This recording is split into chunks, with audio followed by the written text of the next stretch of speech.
Good afternoon, everybody.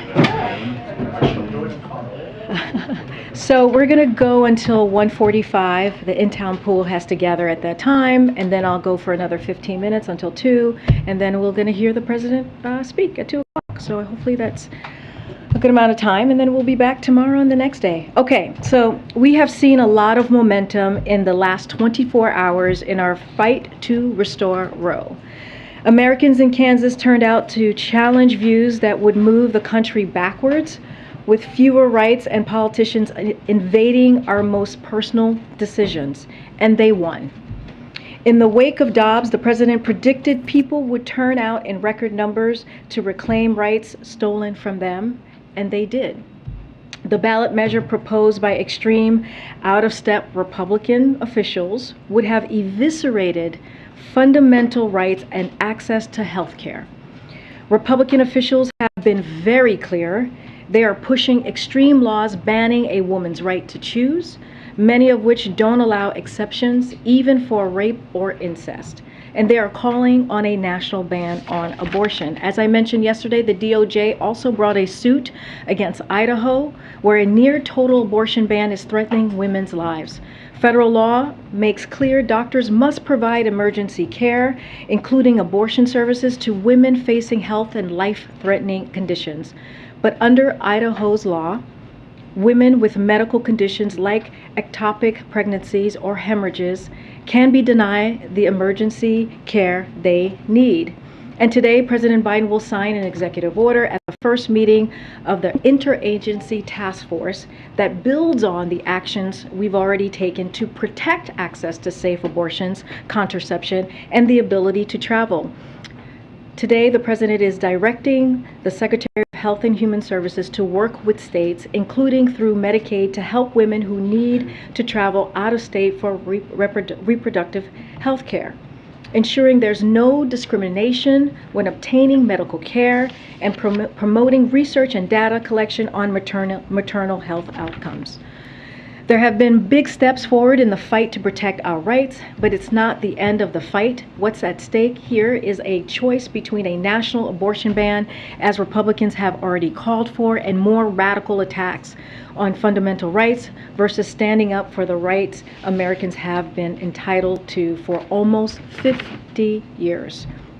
We're now seeing 50 days into what remains the fastest decline in gas prices in over a decade. Gas prices are now down 86 cents a gallon from their June peak, saving American families with 2 cars on average over $90 a month on gas. And drivers can now find gas for less than $3.99 a gallon at more than half of all gas stations across the country.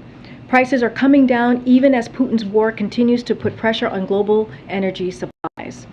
President Biden promised he would address Putin's price hike at the pump, and he is. He is releasing 1 million barrels of oil a day from the Strategic Petroleum Reserve. He is rallying international partners to release an unprecedented amount of oil.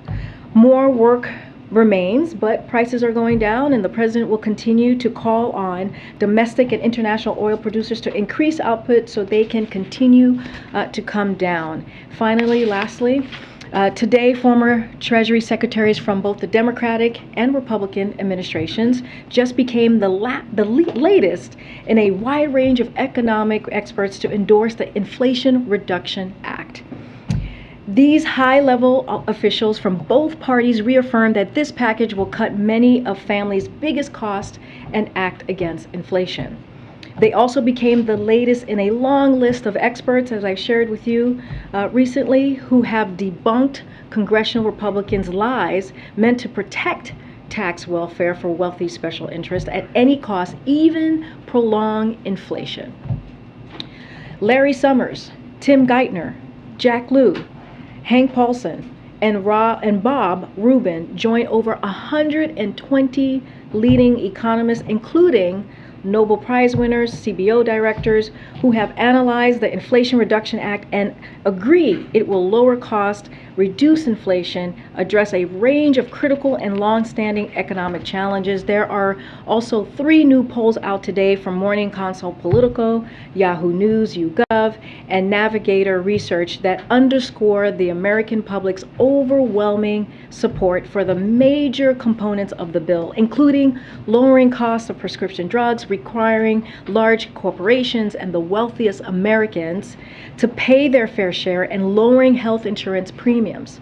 Americans are weighing in with resounding support for the Inflation Reduction Act, and that's in contrast to Republican members of Congress who want to block this legislation to protect tax welfare for the wealthy and corporations. Not only that, but while Congressional Democrats want to lower your prescription drug and health care costs, Republicans want to put Medicare and Social Security on the chopping block every year, like Ron Johnson repeated yesterday. The choice is clear, and we urge Congress to move forward with this package as soon as possible. Josh, the floor is yours. Wonderful. Thanks, Karine. 2 questions on 2 subjects. First, OPEC today. OPEC Plus is boosting oil production by a much slower pace in September than in previous months, at about 100,000 barrels a day. After President Biden's visit to Saudi Arabia, was this the potentially substantial increase that the administration was looking for? So I'll say this, the president has been very clear, Josh, that oil supply must meet oil demand.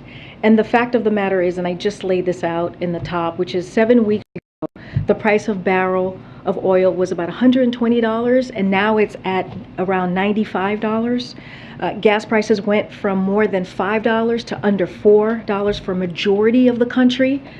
We've seen the fastest decline, as I just laid out, in gas prices in over a decade, and that's 50 days straight of decline. So what we're focused on is keeping those prices down.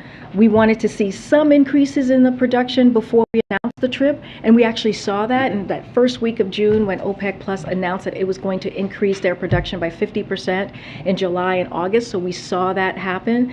But what we're focused on is the bottom line for us is that reducing the price of oil in the market is the most important thing, and that's what we're seeing, and that's what we're going to continue to work on.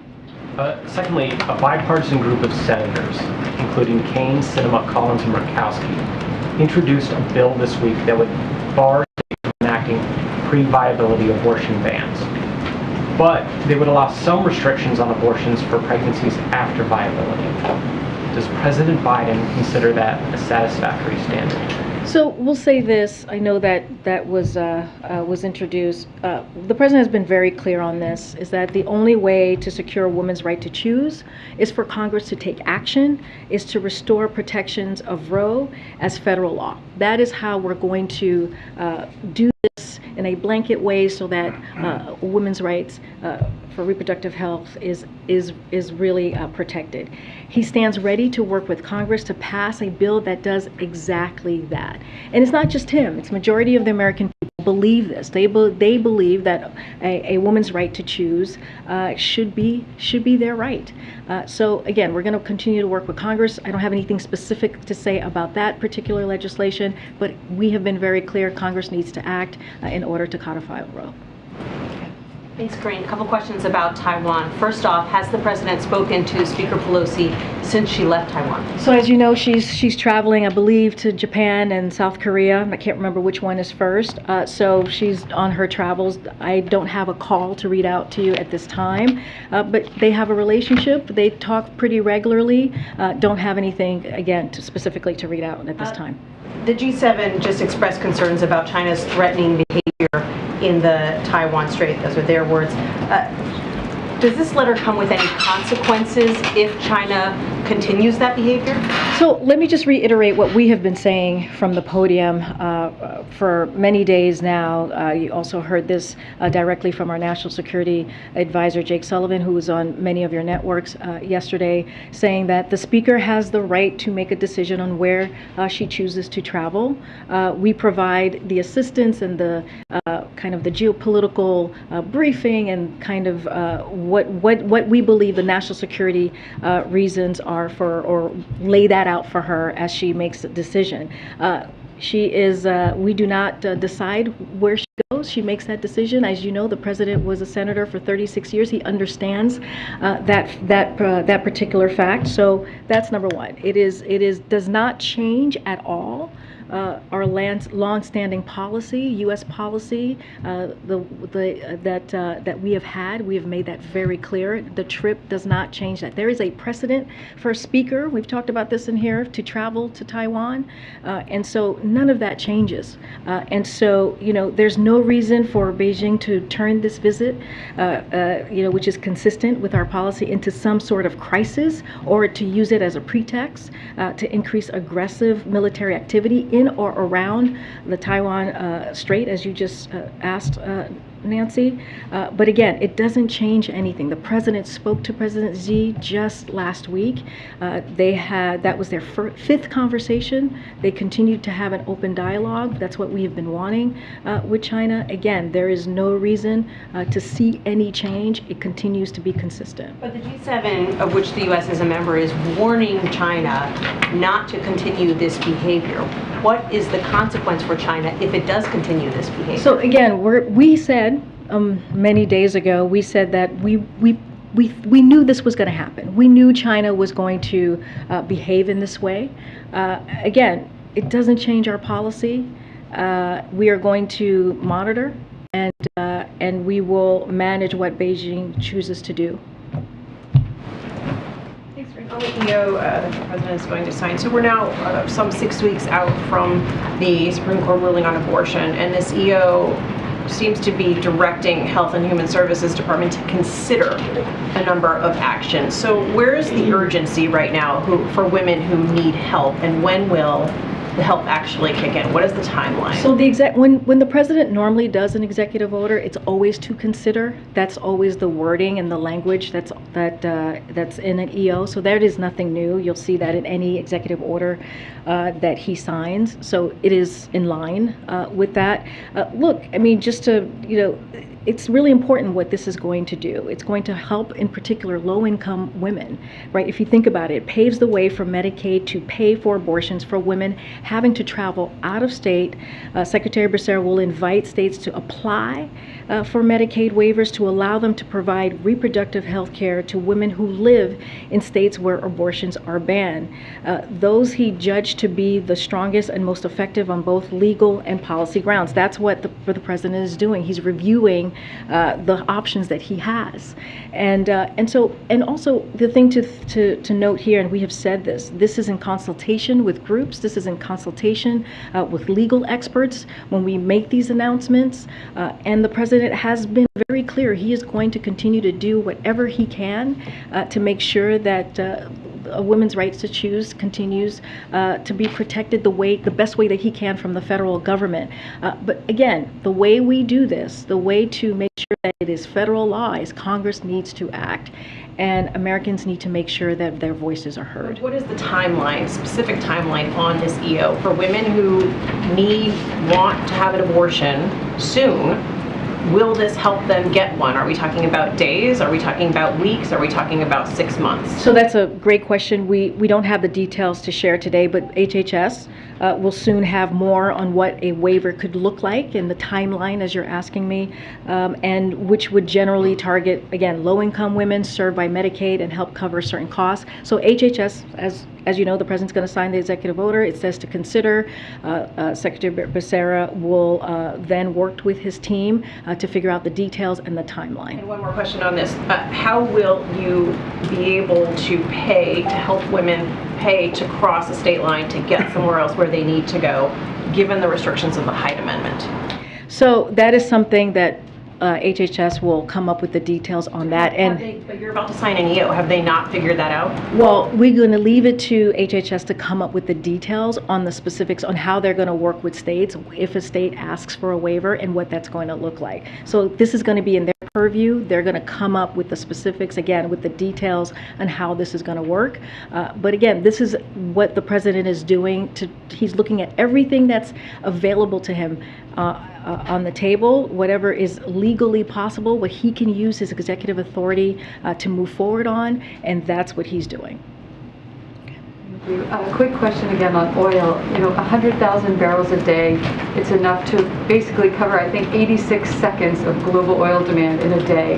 And it's essentially a rounding error when analysts say that the kingdom could increase production by at least 5 times as much. Is the White House happy with that amount?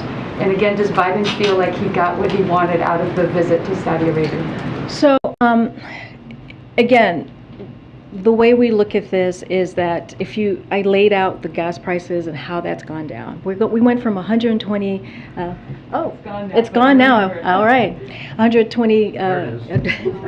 There we go. You just missed it. So this is the prices at the pump, 86 cents. But if you look at the barrels the barrels, it went from 120 to $95.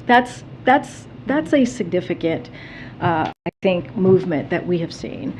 And again, we're not members of the OPEC Plus. We have said that we do not belong to OPEC Plus. But they made an announcement the first week of June, and they said they would increase 50% in July and August, and they did that. This is 1 month. If you think about it, this is a 1 month increase, but the president's going to continue to do the work. Look, if you think about his trip, to your second question, to the Middle East, it was important to go. You think about the announcement that we made about the Yemen truce. That's a war that started 8 years ago. 8 years ago. And by having that truce, which is going on 6 months, we're saving thousands of lives. And so that matters as well. So we think that the trip was certainly worth it. It also allowed Israel to come back, to be included, to be more so included in the Middle East region, which is also very important. And so, look, when it comes to gas prices and oil production and meeting supply, we're going to continue to work on that. But you've seen the president take those steps. When you think about the Strategic Petroleum Reserve, when you think about how he was able to rally our allies to do 240 million. So that is, we see that as incredibly important as we're doing the work for the president. And just quickly, Saudi Aramco also signed MOUs today with China Petroleum and Chemical Corporation to collaborate more, and with Sinopec to create a new manufacturing hub in Saudi Arabia. Is there concern in the administration that Saudi Arabia is sort of loosening its energy ties with the U.S. and getting closer to China?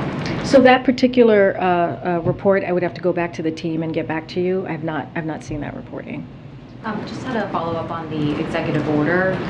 Since the president is directing the Secretary of HHS to consider actions on helping patients who need to travel out of state to get certain healthcare services, what are some examples of potential actions, and were there specific examples that the White House presented to HHS to consider? The fact sheet didn't list any examples. No, that's a good question. I can give you a little bit of the waiver details. I don't have examples. Hopefully this helps, and you tell me, MJ, and we're always happy to talk to you afterwards. So, as you know, Medicaid provides comprehensive health care to women with low incomes. This care includes family planning services such as contraception, non-emergency medical transportation, and support services like targeted case management, which allows health care providers to help patients coordinate their care. And it also includes abortion care in certain circumstances as accepted by the Hyde Amendment, which is rape, incest, and life of the mother. Today's announcements and the President's directive to Secretary Becerra is to leverage Medicaid to support patient care for those living in states with abortion bans. This process will be driven again by HHS, so they will have more to share on what the Medicaid opportunity is, including through Medicaid waivers are available to states interested in supporting patient care for those who live out of state. But generally speaking, though, these opportunities will target low-income women served by Medicaid, because we were asked that question, how we were going to help women who couldn't afford abortion. So this answers this question, having the waivers, and it will cover care that is otherwise part of Medicaid's comprehensive benefit program, which include travel under Medicaid's non-emergency medical transportation benefit. They will have more of the details, but that's kind of the laydown that I can give you at this time. And just in terms of the timing of this executive order, obviously the idea of helping patients who need to travel out of out of whatever state they're living in now to get abortion services, other healthcare services, I think that's an idea that you all have been obviously talking about since the Supreme Court overturned Roe v. Wade. I guess why is this executive order coming out now and directing HHS to consider more actions? Presumably they would have been thinking about this already, right? Well, as you know, the last executive order that we signed, the president signed, was to create a task force, and that task force, one of the reasons it was created is so that it could be streamline our efforts here and our efforts across the agencies to come up with ideas of how to move forward and how to move the best way to really deal with this crisis that's in front of us, and so I think so. That's one part, right? The task force came together. They are putting forth ideas and ways to move forward. I think the other thing to think about is, the president has executive authority, but he also has to make sure he talks to the legal experts, right? He has to make sure that the ideas that we have or come up with can be done. And so that's also a big part of it too. This is still, this is a government, and so there are ways, there are steps and processes that we have to take in order to take actions as big as these. And so that's something as well to take note. But look, there has been an urgency from this president from day one when the Supreme Court made this extreme decision to take away a constitutional right. It was an unconstitutional action by them, a right that was around for almost 50 years, a right that women had to make a decision on their bodies and how they want to start their families. And so the president has been very clear that he's going to do everything that he can. It doesn't stop with this, but we also understand that, he can't only be the only person working on this, right? That's why we continue to ask Congress to take action. Am I doing the math right that the 30-day report that the president asked Secretary Becerra for, that would be on Sunday? I have not done the math, so I trust you on that. I don't have anything new on the 30-day report. We're not here yet. I would have to get back to you on that. The subject, please. Go ahead. I'll come to the back. Just to follow up on MJ's questions on this new executive order, the president had previously said that he wanted the Justice Department and HHS to explore ways that they could protect interstate travel. How is this different or at all new from what he said? I think laying out how to do that by offering this Medicaid waiver is a big deal. I mean, this is a big deal for women who can't afford to have abortion. This is a big deal for women who are trying to figure out how are they going to pay for their health care. This is a big deal for them. And so we were asked, I remember one of the last times I was in front of you talking about this particular issue, I was asked, okay, well, what are you guys going to do for women who can't afford? This answers that, begins to answer that. So we think this is an important step. It's not the only step. But again, the president has been very clear about how do we get to Roe becoming federal law. Americans have to make sure that their voices are heard. That's why I laid out or talked about what Kansas did last night. And will there be more details, for example, for women who are looking to utilize these services? How do they access, as you outlined, some of the things, transportation, those health services in other states? How is that going to work? All good questions. HHS will be clearly leading this effort, and we'll have more details to share. And then just one more quick one here. Has the president had any conversations with Senator Sinema as the Senate continues to negotiate over the Inflation Reduction Act, or any conversations that the White House is having with senators as they try to push this over the finish line? We're not going to negotiate from here, as we say many times, or in public, just in general, and I'm not going to speak to any other congressional members' conversations or what's happening in that is related to that. Okay. Yeah, a different subject, a couple questions. There's text messages reported today from January 6th from top Pentagon and Army officials deemed key witnesses in the Capitol attack that were deleted after their phones were wiped. Is there any concern from this administration about confidence in the DOD or the Army because of that? So my understanding is this is part of an ongoing litigation, so I would refer you to the Department of Defense. It's not something that I can comment on, and they will have further comment or details. But I'll say this more generally. Here's what I will say to your question. We have been very clear that we strongly believe in following public record rules. That is important.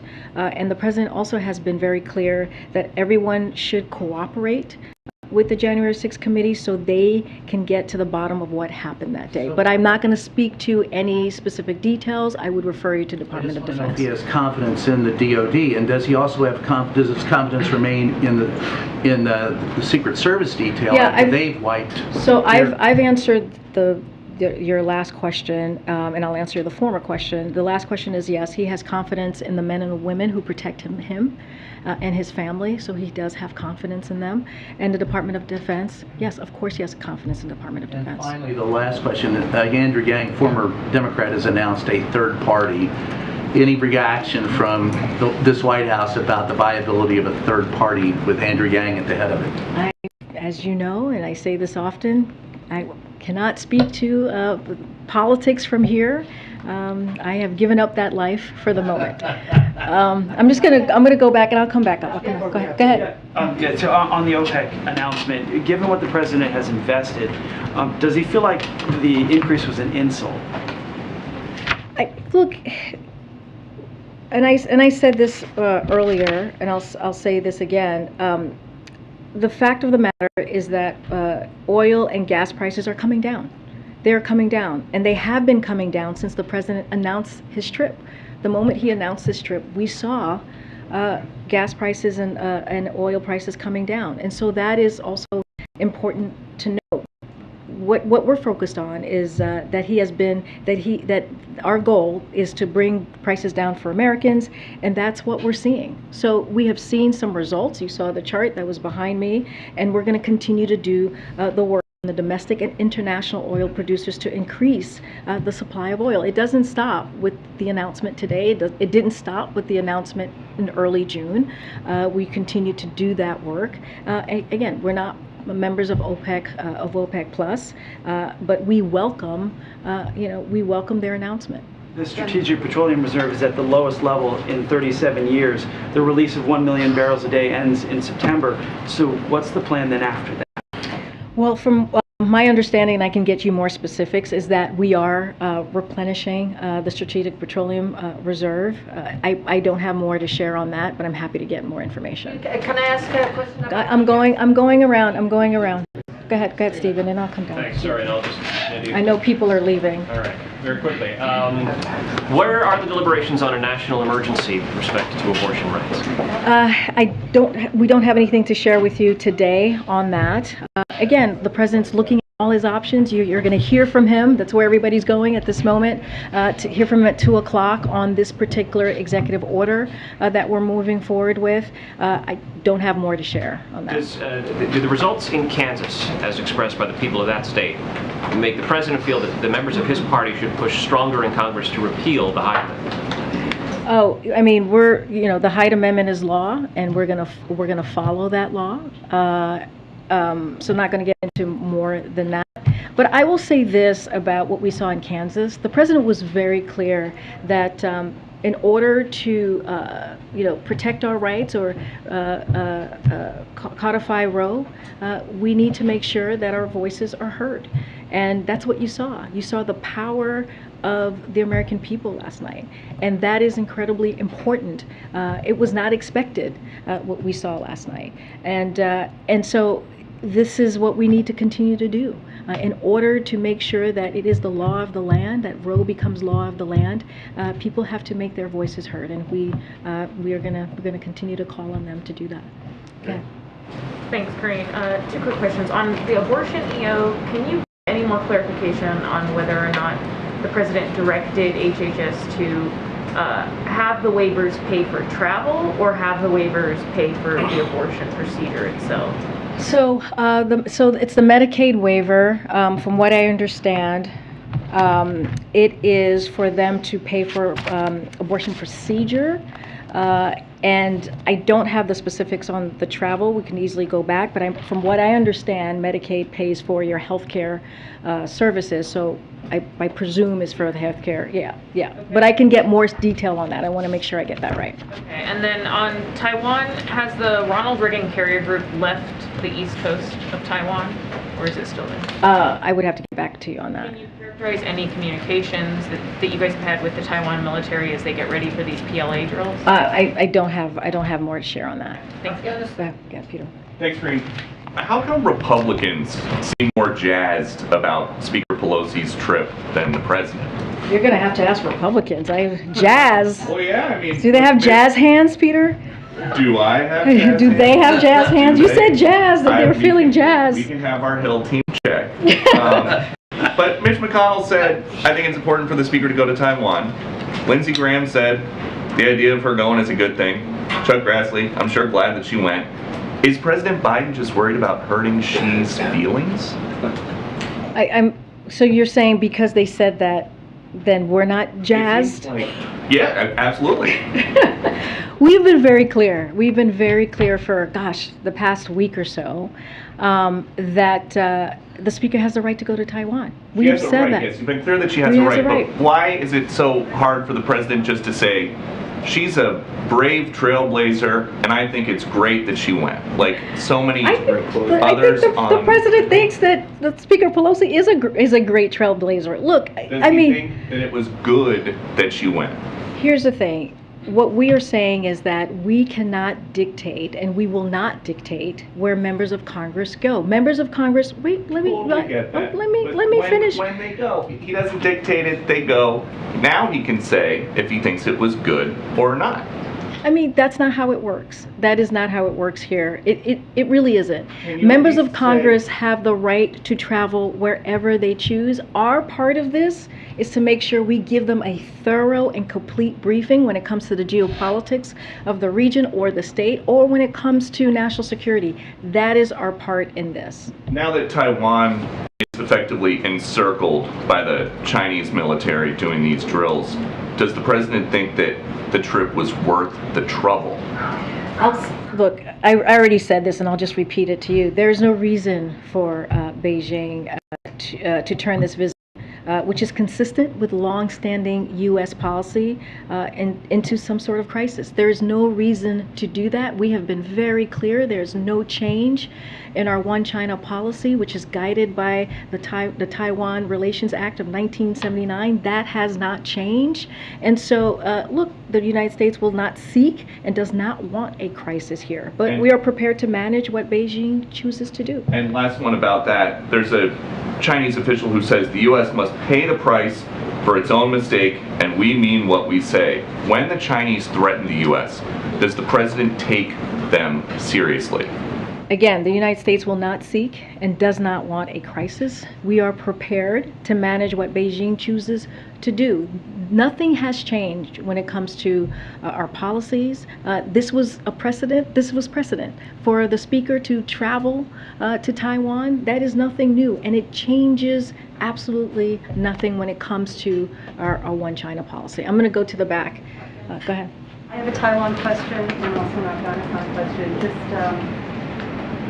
following up Peter's question, with the PLA encircling Taiwan, does the White House have a counter strategy? Do you have plans to counter this? I'm not going to lay out or lay out any of our any of our intelligence or national security information. Cyber measures that Beijing has imposed on Taipei. I missed the first part. I said, how about the punitive economic and cyber measures that Beijing has imposed on Taipei? Is the U.S. prepared to help Taiwan there? Again, I'm not going to go further with what I just said. There is no reason for Beijing to use this trip, which is a precedented trip, as a pretext for a crisis. There's no change to our policy, as I've said, as many of my colleagues have said from here, and also on many of your networks and some of your publications. Nothing has changed here. And then on Afghanistan, given that the leader of the Haqqani network is, a wanted terrorist, does the U.S. plan to put him on a wanted list or target members of the Haqqani network in Afghanistan? Kirby got this question yesterday. I don't have anything more to add on the Haqqani network. Afghanistan, please. Did you, Peter, do you have If something? I can I ask you, Karine, families are telling us months later that they're still seeing limited or at least little to no improvement in their access to baby formula, and market research shows that shortages remain right now. So to those families, has the administration done enough to solve this problem? So as you know, this is a priority for us. We understand what families are going through, caregivers, moms and dads, grandparents, and we have done the work, and we'll continue to do the work to make sure that families have safe baby formula so that they can feed their kids. This continues to be a priority for us. This has not gone away, and we do understand that there's a lot more work to do, but we want families to know and understand this is an administration that cares about them, that cares about the safety of their children, and we're going to continue to do the work. So they recognize that the administration cares. It's a point that you guys have made before. What do you say to those families that when right now the shortage rate, according to data, is between the out-of-stock rate is something between 20 and 30%. So when will it be resolved? Look, we're doing the work every day. It doesn't stop. We're working with the agencies who are involved. That's why we were able to do the DPA. That was an important move that the president signed on to, so we can make sure that we get more production out there, on more baby formula on the shelves. We did the partnership with the Department of Defense to make sure we're able to do these fly-in baby formulas with relationships that we had abroad, and so that has helped. That actually brought up what we were seeing on the shelves. But we understand that there's more work to do, and we'll continue to do that work.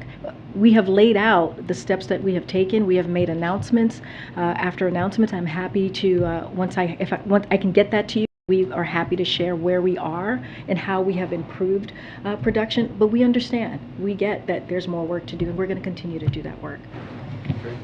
All right, go ahead. Thanks, Karine. People in southeastern Kentucky are still digging out from the devastating floods they had last week. I know the president is isolating right now because he has COVID, but once that isolation is over, does he have any plans to go there and see this damage for himself? You know, I don't have any travel to announce of the president at this time. As you just said, he's still isolating. I do have an announcement to make, or something to share about an announcement that was made today.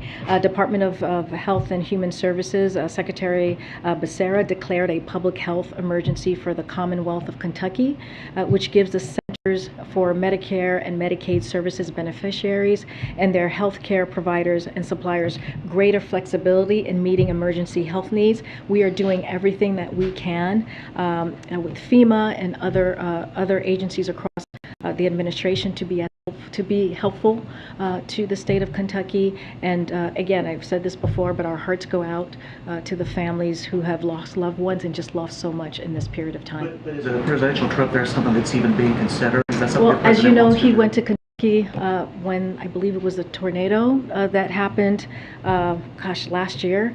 And he visited Kentucky at that time. I remember traveling with him, and it was devastating aftermath of what happened to the state. We just don't have anything to share with you at this time.